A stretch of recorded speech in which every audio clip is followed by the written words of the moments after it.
নরেন্দ্র মোদী জমানায় যে কোনো ক্রেডিট হচ্ছে প্রাইম মিনিস্টার নরেন্দ্র মোদীর, আর যখনই একটা কঠিন পরিস্থিতি হয় তখন উনি টিম ইন্ডিয়ার কথা বলেন।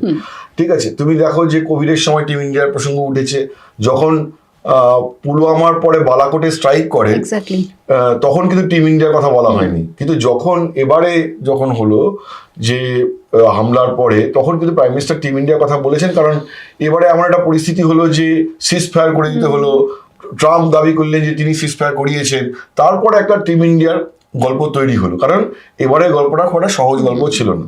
তো টিম ইন্ডিয়াটা অ্যাকচুয়ালি দস্তুর, মানে অতীতে মনমোহন সিং সরকার, বাজপেয়ী সরকার প্রত্যেকেই কঠিন পরিস্থিতিতে টিম ইন্ডিয়ার কথা বলেছেন।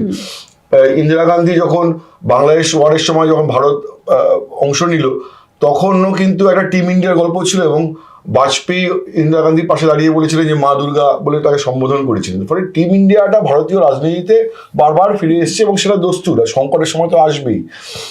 প্রাইম মিনিস্টারের কনসার্ন যেটা হলো যখন, এবং বিজেপিরও যেটা একটা কনসার্ন রয়েছে, 5টা স্টেটে ইলেকশন, সেই সময় যদি এই এলপিজি গ্যাসের মতো একটা সংকট মাথাচাড়া দিয়ে ওঠে এবং তার যদি ন্যারেটিভ কেন্দ্র যদি ফিক্স করতে না পারে, তাহলে এটা নেতিবাচক প্রভাব ফেলতে পারে ভোট সম্ভাবনার উপরে।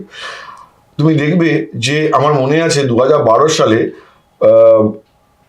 মনমোহন সিং গভর্নমেন্ট, প্রধানমন্ত্রী মনমোহন সিং, তিনি যখন গ্যাসের ভর্তুকিতে দেওয়া গ্যাসের সিলিন্ডারের সংখ্যা যখন কমিয়ে দিলেন বা গ্যাসের সিলিন্ডারের দাম বাড়লো, একটা প্যানিক তৈরি হয়েছে। না প্যানিক না, সেই সময় মমতা বন্দ্যোপাধ্যায় কিন্তু জোট ছেড়ে বেরিয়ে এলেন এবং কলকাতাতে গ্যাসের দাম বাড়ার বিরুদ্ধে মিছিল করলেন।